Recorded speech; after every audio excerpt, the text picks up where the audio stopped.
Assalamualaikum warahmatullahi wabarakatuh. Selamat siang Bapak Ibu masyarakat Wonosari.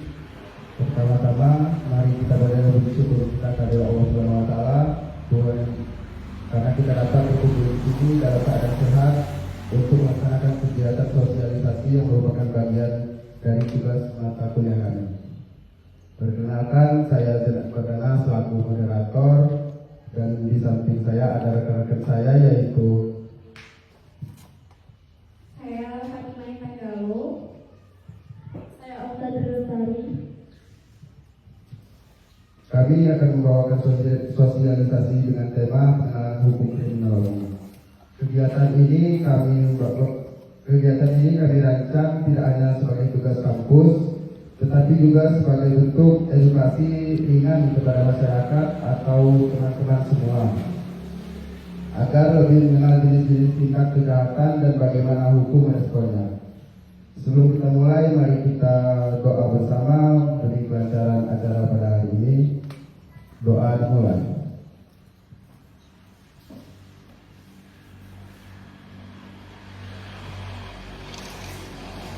Terima kasih. Langsung saja kita masuk ke sesi pertama. Untuk materi pertama, pertemuan lalu silakan.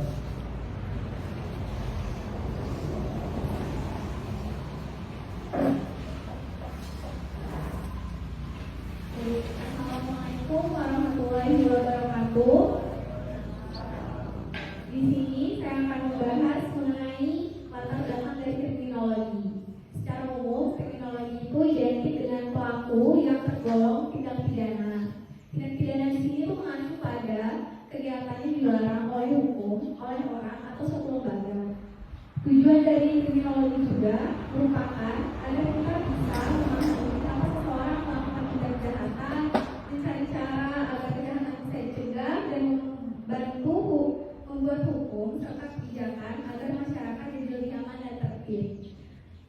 Lalu, setelah kita mengenal kriminologi, kita akan mengenal apa itu hukum.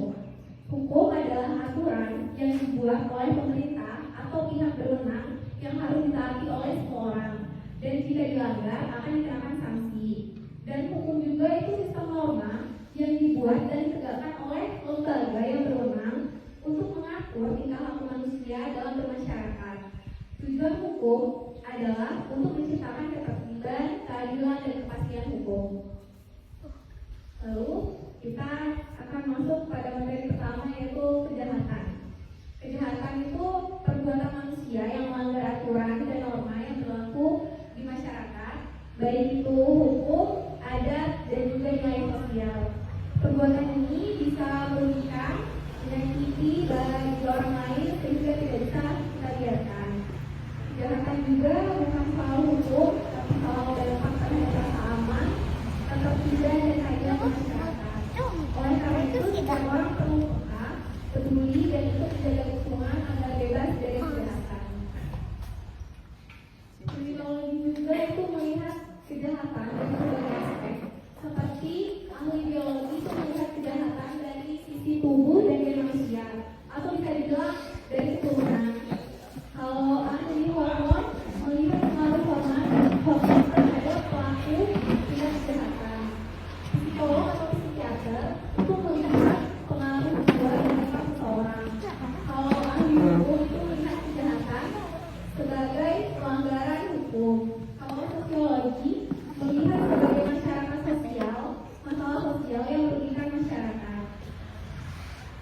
Kejahatan juga melihat dari berbagai segi. Yang pertama itu segi sasaran. Biasanya kejahatan dilakukan pada orang dewasa. Namun sekarang berkembang kepada anak-anak seperti pendidikan yang hasil curian tersebut dijual ke luar negeri untuk diambil organ tubuhnya untuk kepentingan transplantasi. Dari segi motif, biasanya kejahatan dilakukan untuk memenuhi kebutuhan pokok dan sekarang disertai dengan motif lain. Misalnya membunuh untuk juga mendapatkan uang, membunuh untuk kepentingan politik. Dulu kejahatan dilakukan dalam mempertahankan hidup, tapi sekarang berkembang dilakukan secara sadis tanpa berperi kemanusiaan. Dari segi kecelakaan dendam, biasanya dengan cara membuang bakar. Hal-hal dari segi dendam, seorang yang membunuh komunitas illegal dan membawa pergi tempat lain yang menjelaskan. Sekian dari materi kejahatan akan dilanjut oleh rekan saya mengenai objek kriminologi.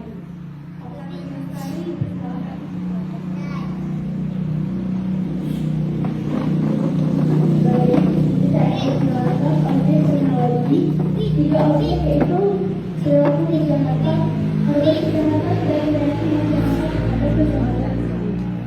Yang pertama, pelaku kejahatan. Pelaku kejahatan juga disebut penjahat. Dalam kriminologi positif dipelajari berdasarkan faktor biologis, ideologis, dan sosial kultural. Namun hal itu kritis karena kejahatan sejatinya adalah konstruksi sosial karena tergantung juga pada nilai dan norma masyarakat. Yaitu yang kedua, korban kejahatan. Korban kejahatan juga memiliki peran penting.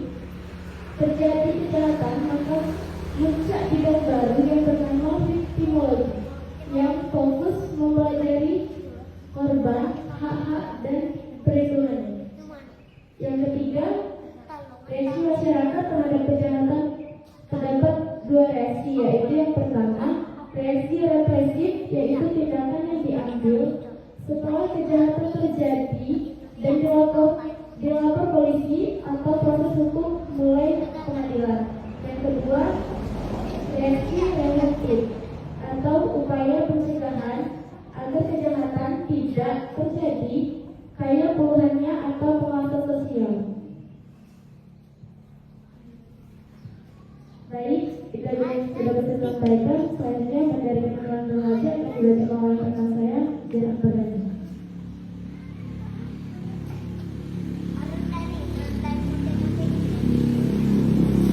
Terima kasih. Jadi saya akan menyampaikan materi kenakalan anak dan remaja. Jadi kenakalan anak dan remaja adalah tindakan menyimpang atau melanggar hukum yang dilakukan oleh anak-anak atau remaja. Umumnya berusia di bawah 21 tahun, tindakan ini bisa berupa pelanggaran ringan seperti membolos dan merokok, hingga tindakan kriminal serius seperti contohnya itu mencuri dan penyerangan.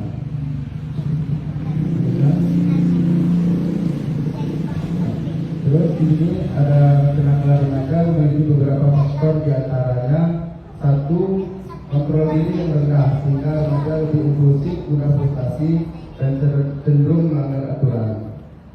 Terus yang kedua itu pengaruh lingkungan seperti orang tua, teman sebaya, atau lingkungan sosial yang terlalu membiarkan atau memberikan kebebasan terhadap perilaku yang menyimpang.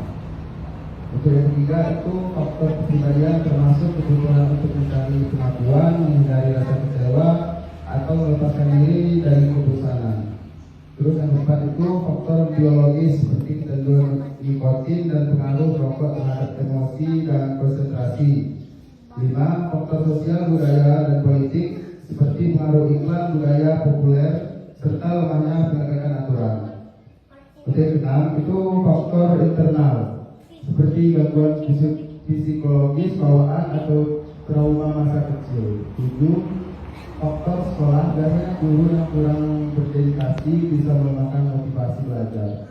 Dan juga kurangnya jumlah guru yang menyulitkan pembagian kelas sesuai bidang keilmuan. Menurut Gunasa, kenakalan dibagi menjadi dua, yaitu satu kenakalan amoral yang artinya tidak teratur dalam undang-undang seperti bohong, bolos, kabur, nongkrong tanpa tujuan, membawa benda berbahaya, makan tanpa bayar, dan berpakaian tidak batas. Untuk yang kedua itu kenakalan yang dianggap melanggar undang-undang seperti kejahatan tanpa kekerasan, ketujuan dengan kekerasan, perampokan, pembunuhan, dan penganiayaan berat.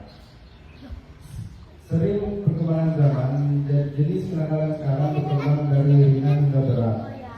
Yang pertama itu ada narkoba, kedua pencurian, 3 balap liar, 4 tawuran, 5 seks bebas, 6 aborsi, 7 pemerkosaan, 8 melanggar lalu lintas, 9 minum alkohol.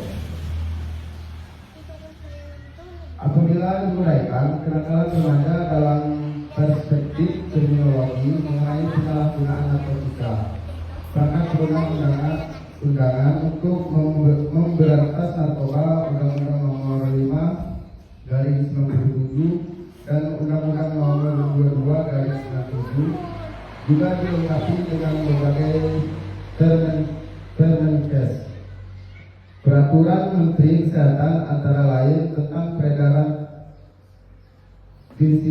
fisikotropika, Permenkes 68/Menkes/1957. Zat yang umumnya disalahgunakan yang ada dalam narkotika itu opium, menyebabkan apnea, mual, konstipasi, depresi, ketergantungan, dan gejala seperti cemas dan gelisah. Kokain efek cepat sekali, pakai bisa menyebabkan hipertensi, halusinasi, panik, agresif, juga kematian karena overdosis. Ganja menyebabkan mulut kering, nafsu makan meningkat, mata merah, dan perasaan bingung, labil, depresi, dan ngantuk. Ada jenis-jenis kejahatan berdasarkan karakter pelaku dan skala seperti white collar crime, melibatkan pelaku kejahatan dari kalangan atas jabatan profesional, contoh akuntan, bisnisman, pengacara, dokter, dan jabatan korporasi. Atau negara kejahatan yang dilakukan secara non-fisik, rahasia, atau menipu guna mendapatkan keuntungan material. Hal ini diatur dalam hukum Undang-Undang Nomor 31/1999 dengan sanksi pidana hingga 20 tahun penjara dan denda besar-besaran. Blue collar crime yaitu dilakukan oleh orang-orang kelas bawah yang melakukan pekerjaan manual dan kasar dengan gaji per jam yang relatif rendah. Bentuk kejahatan tergolong umum seperti pencurian, perampokan, penganiayaan, narkoba, dan pemerasan. Rata-rata kejahatan seperti ini terlihat publik dan pelakunya relatif mudah diidentifikasi. Membahas kejahatan terorganisasi, yaitu kejahatan terorganisasi lebih sulit ditanggulangi daripada kejahatan yang dilakukan secara individual dan terkoordinir, karena kejahatan terorganisasi dilakukan oleh kelompok dengan struktur yang memiliki pembagian tugas dan loyalitas internal, meliputi juga jaringan yang beraktivitas secara sistematis dan terkoordinasi menyangkut pemerasan dan korupsi atau memanipulasi keuangan. Setiap kejahatan memiliki karakteristik pelaku, modus, dan dampak yang berbeda. Namun ada kolerasi antara kejahatan white collar dan blue collar. Terorganisir penanggulangannya membuatkan penguatan regulasi nasional dan kerjasama hukum internasional guna memutus rantai kejahatan dari akar hingga skala global. Kesimpulan, cara mencegah dan menangani secara hukum. Yang pertama, memberikan pendidikan moral dan hukum sejak dini seperti memasukkan pendidikan karakter dan pengetahuan hukum ke dalam kurikulum sekolah. 2. Meningkatkan kesejahteraan sosial untuk mengurangi kesenjangan sosial dan kemiskinan yang merupakan faktor kriminogenik, sehingga menciptakan lingkungan yang aman dan sehat seperti penataan kota yang baik, penerangan jalan dan CCTV untuk mengurangi keluar kejahatan. 4. Penegakan hukum yang tegas ada dan adil seperti penerapan KUHP dan KUHP yang konsisten terhadap pelaku. 5. Adanya peran lembaga penegak hukum seperti polisi, serta hakim atau lembaga permasyarakatan.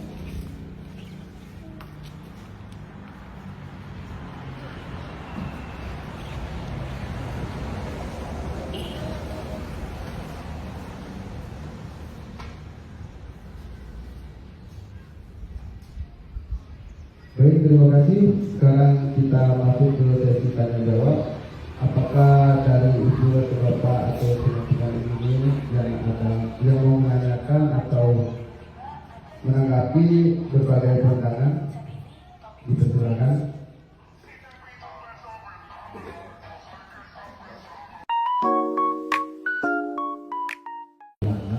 Untuk penanganan anak-anak muda sekarang kan udah mungkin nggak jadi rahasia ya.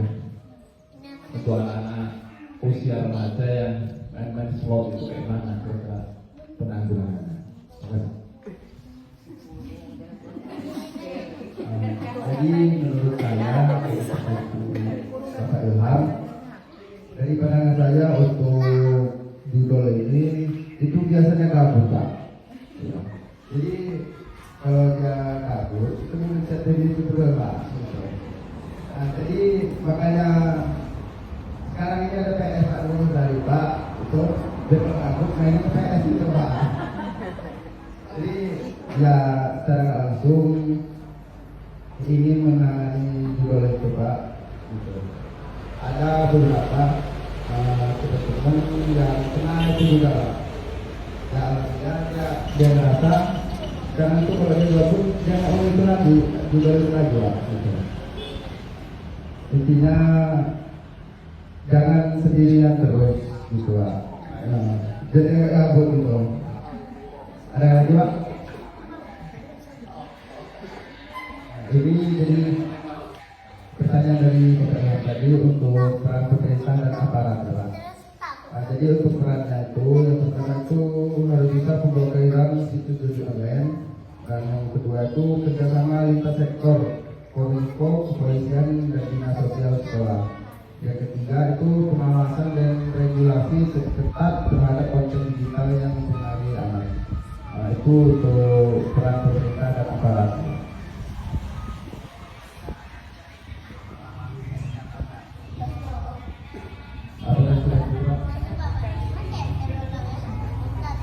Untuk Bapak Ibu yang ingin bertanya, dipersilakan. Ini hanya ada perhatian, Bu. Ada hadiah. Untuk bagaimana sih peran keluarga dan lingkungan dalam mempengaruhi perilaku penyimpangan remaja ya seperti judo dan pengguna narkotika tersebut. Kalau ibu bapak ada yang ingin jawab.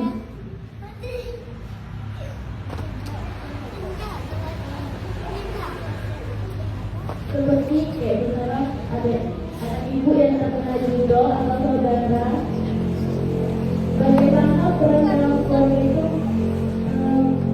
memberi tahu atau memberi saran arahan kepada anak tersebut. Pak, saya kurung anaknya. Jangan boleh keluar dari kamar, ambil HP.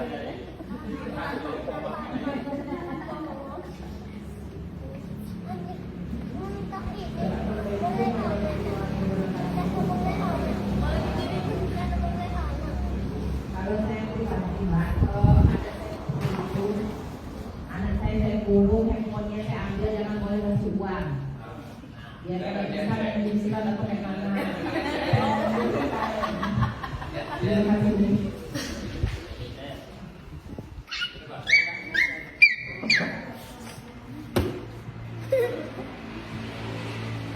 Sebenarnya kalau peran orang tua itu yang pertama itu diarahin ke arah agama. Dasar utama anak itu ke agama. Kalau mungkin dia udah tahu tentang hukum, tentang agama, insya Allah itu tidak neko-neko. Itu yang pertama. Untuk yang kedua itu yang positif sekarang itu pergaulan. Pergaulan itu memang bagi orang tua itu harus teliti, jeli terhadap anak. Perilaku anak itu seperti apa, dia keluar itu seperti apa. Itu yang paling penting untuk keluarga. Jadi dipantau terus 24 jam intinya pergaulan anak tersebut. Untuk yang ketiga itu kalau keluarga itu intinya apa ya? Sebenarnya orang tua itu banyak tahu tentang anak tersebut. Tahunya itu seperti apa, perilaku dia itu seperti apa. Dia itu kalau malam kok begadang terus, gak tidur kemana. Nah, seperti itu memang harus ditanami di orang tua tersebut. Karena terkadang anak itu minta duit misalnya 100.000, nah untuk apa? Nah, seperti itu mungkin ya itu bisa arah-arah ke negatif intinya. Terus selanjutnya ngecek HP intinya ya sulit sih orang tua mau ngecek HP anak, tapi ya mau nggak mau begitulah. Yang intinya utama begini, intinya utama itu didasari agama. Yang kedua itu dikontrol pergaulannya seperti itu. Baik Bapak, terima kasih.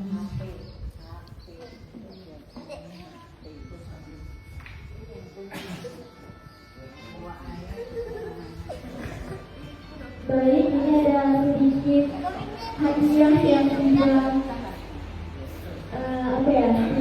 tidak berharga Pak, sebagai kenang-kenangan buat kami sudah sosialisasi ke desa Bangkara.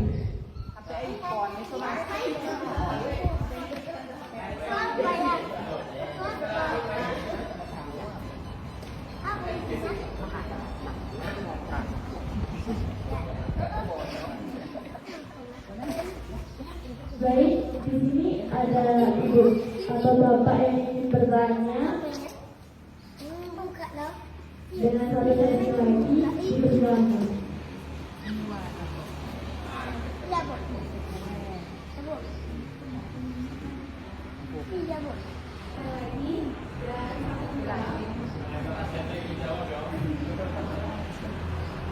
Mungkin sebagai dari sini masyarakat asli Gunung Bangkai. Jadi saya ingin bertanya, apakah ibu-ibu dan bapak-bapak sudah merasa aman tinggal di Wisma Bangkai? Mengapa merasa aman dan kenapa merasa tidak aman? Apakah ada sesuatu hal yang ganggu? Mungkin bisa dijelaskan di sini? Ada yang ingin dijawab? Karena udah merasa nyaman di sini.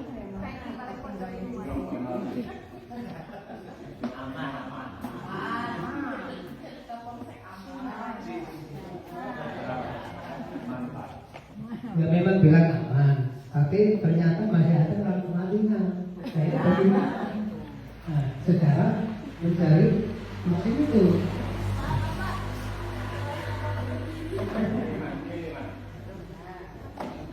Nah, ini bilangnya aman, tapi masih sering kemalingan. Jadi bagaimana berantasin seorang maling itu? Nah, itu saja. Baik Pak, mungkin kalau mengenai itu kita kasih jawaban untuk perangkat desa ya Pak ya, bagaimana penanganannya?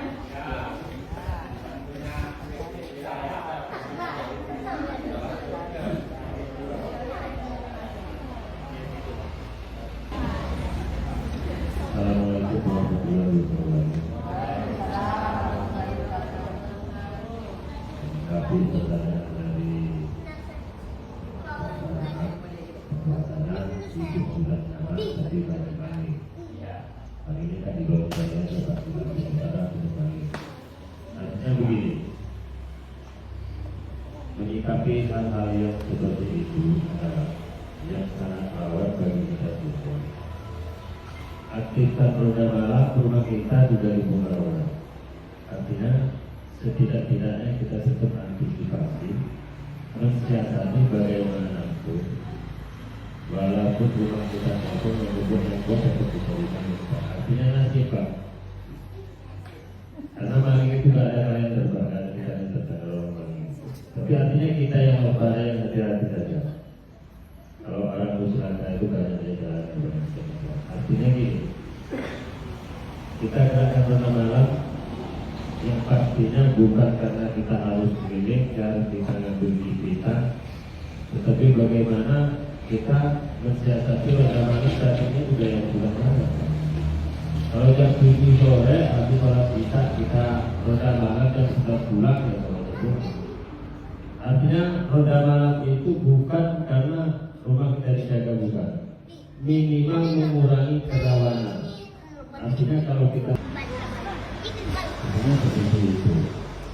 Kedua kalinya mudah-mudahan tidak terjadi lagi dan tidak terulang lagi. Yuk mari kita sama-sama sebagai warga negara Indonesia, khususnya Desa Bangunsari, kita bersama-sama. Di sini tidak ada yang hebat, tidak ada yang gede tinggi, tidak ada yang pejabat, melainkan kita sama-sama bermasyarakat untuk setiap senantiasa menjaga lingkungan kita bersama-sama. Kalau itu sudah kita laksanakan, artinya kalau tanggal di kalender itu tidak ada pakaiannya, kita minta terlibat. Ya, berarti apa yang kita ada. Ya mudah-mudahan ini akan menjadi hikmah seperti yang disampaikan kepada teman-teman dari mahasiswa dan mahasiswi tadi. Artinya kita perlu bahasa sebenarnya sadar hukumnya, sadar hukum dari jenjang pendidikannya. Ya, jadi di sini juga kita sampaikan terima kasih kepada mahasiswa-mahasiswi yang bekerja bersama kami. Mudah-mudahan yang tak sampai isinya aja, karena kaitannya dengan lembaga hukum, mungkin kaitannya dengan nanti ada paten paralegal dan sebagainya. Kita perlukan kita sesuatu bersama-sama. Mudah-mudahan itu Pak ya. Kalau dia melihat terus Pak, Lenong mesti dimana-mana Pak. Ngantuk, iya. Tetapi kalau tidur terus juga, ngedekut kadang-kadang malingnya takut. Iya. Rumah kedua 3 kali lipat dari.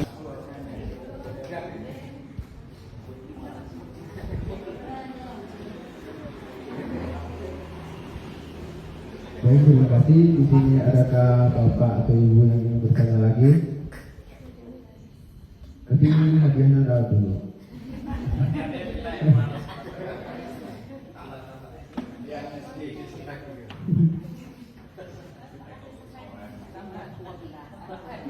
Kita sudahi sampai di akhir acara. Terima kasih atas perhatian dan Bapak Ibu semua.